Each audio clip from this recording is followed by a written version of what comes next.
자, 여러분 안녕하세요. 이 시간에는 이제 2022년 시행된 고2 3월 학평 문학 두 번째 지문이었던 고기잡이는 갈대를 꺾지 않는다 보도록 할게요. 자, 소설인데 사실 들어본 적 한 번도 없을 거예요. 찾아보니까 이 작품이 일단 발표된 거는 1988년, 그러니까 꽤 됐죠. 한 30년이 넘었는데 기존에 뭐 어디 교과서나 이런 데에 실린 적도 없고 이렇게 작품 자체가 굉장히 긴 장편 소설이에요. 그러다 보니까 이게 그 모의고사에서 활용된 건 처음일 거야, 아마 선생님이 알기로는. 그래서 여러분들한테 상당히 낯설 수는 있는데 그래도 나왔을 때 풀어야 되잖아요. 그러니까 앞으로 뭐 이렇게 좀 뻔히 아는 내용이 그런 그 작품이 출제될 거라고 기대할 수가 없기 때문에 여러분들이 처음 보는 작품도 풀 수 있는 역량을 갖춰야지 뭐 어떻게, 그죠? 다른 학생들보다 본인이 이렇게 뒤처지면 안 되잖아요. 그러니까 그렇구나 하시고 보도록 할게요. 자, 본문을 봅시다. 적어도 다락 속에는 어머니의 은밀한 움직임의 명분을 줄 만한 물건을 찾아볼 수 없었다. 그러나 나는 곧 그것을 발견했고 해답도 얻어낼 수 있었다. 자, 그러면 지금은 다락 속에 있는 거고 나가 등장하는 1인칭 시점. 어머니가 은밀하게 움직인다는 건 몰래 몰래 다락을 들락날락거렸어. 왜 그랬을까? 무심코 지독의 뚜껑을 열어봤더니 그 안에서 뭐가 나오냐? 자, 여기 있습니다. 놀랍게도 그 지독엔 곡식이 가득 채워져 있었다. 근데 사실 여러분들 집에 뭐 밥통 주변에 이렇게 쌀통이라든지 뭐 이런 거 있을 거예요. 그거 열어보면은 쌀 가득할 거야. 그럼 너네는 놀라 안 놀라? 전혀 안 놀라요. 차라리 거기에 쌀벌레가 몇 마리 있으면 진짜 놀라겠다. 근데 얘는 왜 놀라냐면 이 집이 엄청 가난해요. 그래서 너무 가난해서 밥도 마음껏 먹지도 못하고 맨날 엄마는 밖에 나가서 일만 하고 막 이래요. 그럼 아빠는 뭐해요? 아빠는 안타깝게도 안 계셔요. 자, 그래서 나는 아니 그동안 너무너무 가난하고 힘들게 살았는데 우리 집에 이렇게 곡식이 많았네. 이걸 알게 된 거야. 자, 근데 여기서 중요한 거. 이게 소설이잖아. 게다가 이건 사실 여러분 전체적인 작품을 보면 무슨 뭐 공산주의니 뭐 민주주의니 막 이런 얘기가 나와. 이념 대립이 나오는데 이 일부분에서 그런 걸 담아낼 수는 없어요. 담겨 있지도 않아요. 이 장면에서. 그러면 뭘 잘해야 되냐면은 알아두세요. 내적 감상이라고도 할 수 있고 사실은 그 내재적 관점에서의 감상이라고 생각하면 돼요. 근데 우리는 감상을 한가하게 하고 있으면 안 되잖아. 뭘 해야 돼? 이해를 해야 돼요. 그러면 이런 내적 이해라는 것에는 어떤 게 있을까?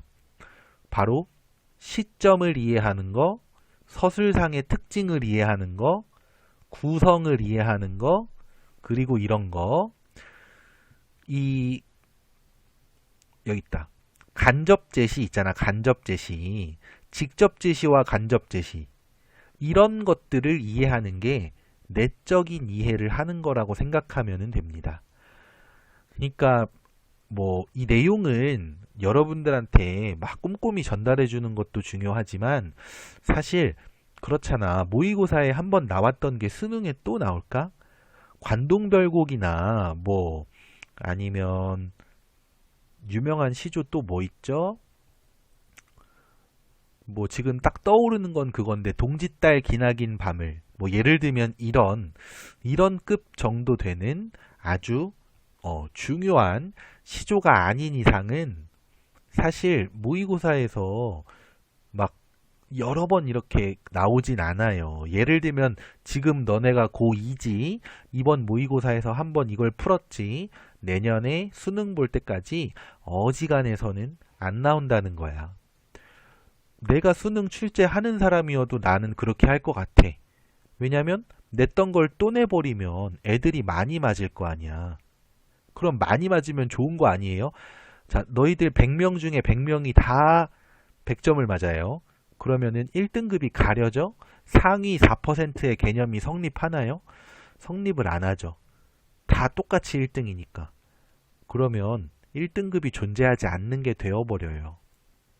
그래서 시험은 기본적으로 난도를 갖추어야 하고, 그러려면 여러분들한테 낯설고 어려운 작품을 끊임없이 찾아서 문제로 출제해야 되겠죠. 그러니까 여러분들이 갖추어야 될 건 이 작품에 대한 지식의 개념이 아니라 이 작품을 통해서 풀어봄으로써 처음 보는 작품을 풀 줄 알게 되어야 돼. 자, 여기까지는 모의고사 관련 얘기였고요. 만약에 이 모의고사의 내용이 내신 시험에 나온다?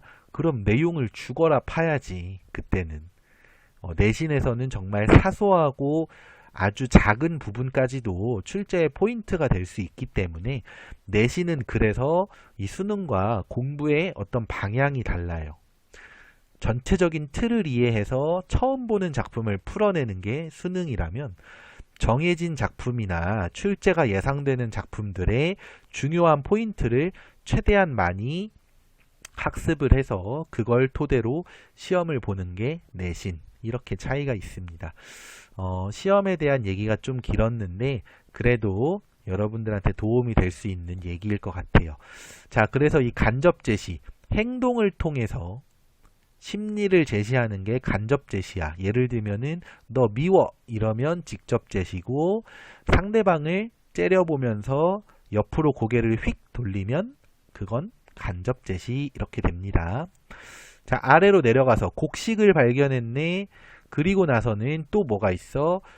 5손가락의 형용이 너무나 선명한 손도장. 그러니까 항아리가 이렇게 있잖아. 정확히는 지독이긴 한데 그냥 항아리라고 할게요. 여기에 이 5손가락의 그 모양이 선명하게 드러나는 이 손도장을 꽝 하고 찍었대. 이거 믿을 수 없지만 손도장이야. 손도장을 꽝 하고 찍어놨어요. 그래서 이 곡식을 마음껏 퍼가지도 못하고 이 안에 손을 집어넣어 보지도 못해요. 왜? 엄마의 이 손도장이 흐트러지면 바로 이제 엄마가 알겠지. 누가 곡식에 손댔니? 이러고. 자, 그 다음 이 많은 곡식을 다락 위에다가 채워두고도 우리 세 식구는 속절없이 배를 줄여왔던 것이다. 아주 중요한데요. 우리 세 식구는 이렇게 곡식이 많은데도 굶주리게 가난을 겪으며 살았어. 근데 세 식구라고 하면 식구가 어떻게 되지? 앞에서 아우에 대한 얘기가 나와요. 나, 엄마, 아우. 이렇게 셋이서 지내는구나 라고 생각하시면 됩니다.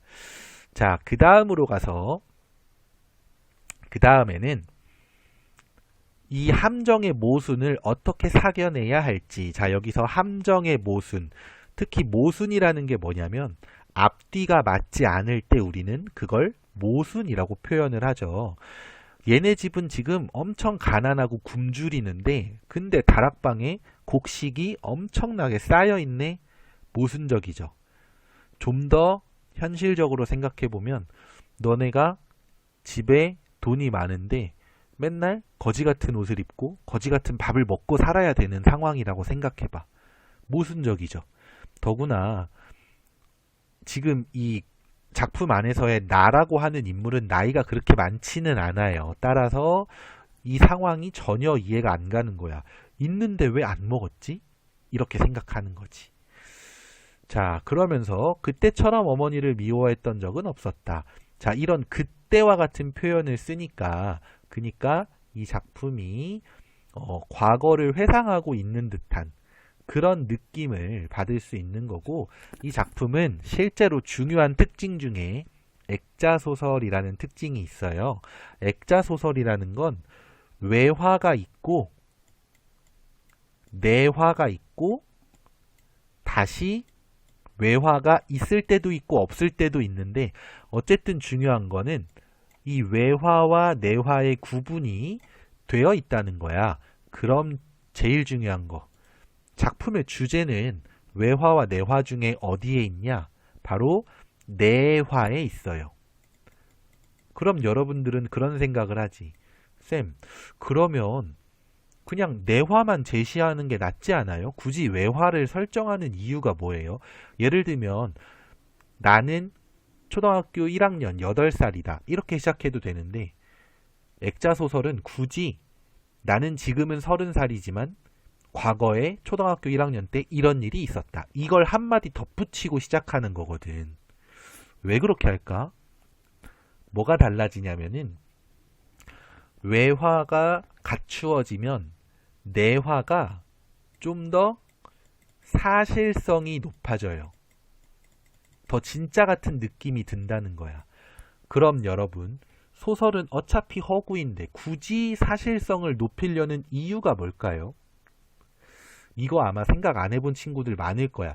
막 뭐 비속어나 방언을 써서 사실성을 높이고 있다. 이런 거 막 열심히 내신 때 외우면서도 왜 사실성을 높이는지 생각 안 하는 친구들이 있다고. 왜 사실성을 높이냐? 소설은 물론 인물과 사건과 배경이 다 허구예요. 지어낸 거. 그렇지만 말도 안 되는 얘기를 쓰면 독자들이 공감을 해요. 길 가던 사람이 1억을 주어서 복권을 샀더니 3장이나 맞았다. 그래서 1억은 좀 심하고 뭐 3만 원을 주어서 로또를 사서 3장을 맞췄다. 그래서 순식간에 1000억이 생겼다. 예를 들어 이런 말이 있다고 치자. 어때? 너무 말도 안 되고 얼토당토 않으니까 관심이 안 가죠? 그래서 소설은 지어낸 얘기여도 앵간 사실성을 갖추어야 돼요. 소설책 읽다가 슬퍼서 눈물 흘리는 애들 생각해봐. 야, 그거 뻥인데 왜 슬퍼해? 이렇게 말하나요? 아니지. 와, 소설에 엄청 몰입했나 보다. 바로 그거. 몰입을 이끌어내려면 사실성이 갖추어져야 됩니다. 이 액자소설은 사실성을 갖추는 방법 중에 하나예요. 네. 액자소설의 특징도 내신에서 중요하게 다루어질 수 있으니까 반드시 알아놓으시고, 자, 그래서 나는 곡식을 발견하고 그리고 나서 어떻게 되냐? 희야, 이거는 형아 이런 뜻이야. 어린애들이 쓰는 말투야. 희야, 엄마 온다 라고 해서 엄마가 와요. 그리고 나는 엄마한테 들켜, 다락에 있던 걸. 근데 엄마는 혼내지 않고 쌀밥을 해주시네. 그 다음 그리고 나서 그 뒤로 엄마는 이거야. 다락의 문을 채우지도 않고요. 경계심을 갖고 채워두기 게을리하지 않았던 그런 수칙을 깨뜨려 버리고 그 뒤로는 다락이 채워져 있지 않은데요? 라고 해도 그냥 그래? 이러고 말아요. 그러니까 이제 엄마는 다락을 오픈한 거야, 마음속에서. 이 자식들에게. 자, 그리고 나서 다음. 그 뒤로 어떤 일이 있었냐. 이 나라는 인물이 학교 끝나고 집에 오면 항상 아우와 함께 시간을 보내요. 동생이 어리니까 그렇겠죠? 그러던 어느 날 놀러 나가려는데 동생이 우리 둘이 나가면 안 돼. 그러면서 이 그동안의 어떤 관행, 늘 함께 다니던 것에 대해서 반란을 일으켜요. 왜 그러는가 했더니 나가기 싫어서 그래 라고 했더니 그건 아니야. 나도 나가고 싶어. 근데 누가 들어와서 다락문 열면 어떡해? 라고 하죠. 그러면서 나는 이제 놀고 싶으니까 네 혼자서 집 지키고 있을래? 하니까 동생이 아무 갈등도 하지 않고 주걱거린다는 건 끄덕거린다는 거야. 고개를 끄덕끄덕해. 그러면서 혼자 갔다 오니라. 혼자 놀고 와. 이러는 거야. 동생이 대견하죠. 이제 어른스러워졌네. 그러면서 낯설고 놀라운 느낌을 받아. 이러고 이제 이 내용은, 실린 내용은 끝나는데, 어, 사실 중요한 포인트는 앞부분에서 이 곡식을 발견했을 때 나가 느끼는 감정이나 어떤 표현들, 이런 것들이 좀 문제를 낼 만한 포인트가 좀 더 많아요.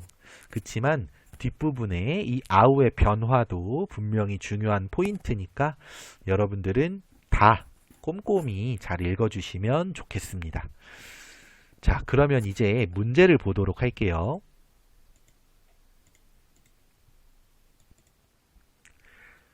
네, 문제는 이제 4번 문제부터 보도록 할게요. 자, 선생님의 질문에 대한 대답인데요. 이 곡식을 발견했던 그날의 이전과 이후에 대해서 변화된 것이 무엇일까요? 라는 내용. 그랬을 때 어떤 게 바뀌었느냐? 적절한 거 찾는 문제입니다. 적절한 거를 찾아보자면 이제 4번이 답이에요. 왜냐? A에서 어머니만 짊어졌던 책임감을 나와 아우도 느낀다. 왜냐하면 사건 이후에 나도 아우도 이 다락을, 이제 그 안에 있는 곡식을 지켜야 된다는 어떤 의식을 하거든. 특히나 아우 같은 경우는 집을 비우는 것도 이제는 조심스러워졌잖아요. 그런 면에서 4번이 답이 되겠고, 오답인 거 하나만 보면 2번 보시면 A에서는 위안을, B에서는 불안을 준다. 자, A에서 위안을 준 거 맞아요. 하지만 사건 이후에는 뭐랄까, 이 불안해하지 않고, 그러니까 자식들이 이 곡식의 존재를 알까봐 불안해하지 않고 그냥 편안하게 오픈한 그런 모습을 알 수 있기 때문에 2번은 답이 안 되는 겁니다. 아시겠죠? 자, 그 다음으로는 7번. 성격 제시 방법에 대한 건데 직접 간접 구분만 해볼게요. 1번. 나는 꼼짝할 수 없었다 라는 거는 움직일 수 없었다. 이건 행동이기 때문에 간접이야. 2번. 문득 충동을 느꼈다. 이건 심리를 말하고 있기 때문에 직접이죠. 이러면 이제 답은 둘 중에 하나야. 3번.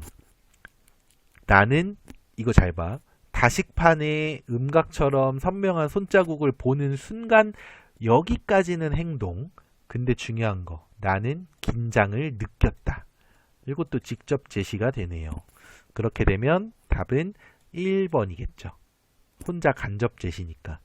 이 직접 제시랑 간접 제시는요, 쉽게 공부하는 방법은 뭐냐면, 여러분들이 이렇게 소설을 뭐 심심해서 읽지는 않죠, 사실. 그 시험 공부하느라고 읽다가 이 부분이 순간 직접 제시냐 간접 제시냐를 모르겠는 게 생길 거야. 그거에 대해서 스스로도 고민을 해보시고 또 선생님들한테도 물어보세요. 우리 유튜브에 댓글로 다 물어봐 주셔도 고맙고요. 그래서 그런 과정을 두어 번 거치다 보면 직접 간접 제시에 대해서 잘 알 수 있게 됩니다. 자, 이제 마지막으로는 13번 문제. 13번 문제는 사실 학생의 반응이라고 하면서 결국 인물에 대해 물어보는 문제인데요. 이 문제에서 적절하지 않은 답이 되는 것은 몇 번이냐? 몇 번이냐면 4번이에요. 왜냐하면 어머니가 곡식을 모은 이유는 정확히 말하면 안 나오는데 사실 내가 추측한 거는 위안을 받기 위해 모았나 라고 추측을 하는 것 뿐이거든. 그래서 제시되지 않은 내용이기 때문에 4번이 답이 되겠습니다. 나머지 것들도 잘 꼼꼼히 보시고요. 또 이게 소설이다 보니 뭐 한자성어도 나오고 어휘도 나오고 다양한 문제들이 있을 겁니다. 다 풀어봐 주세요. 자, 그러면 오늘 수업은 여기까지 하면은 될 것 같고요.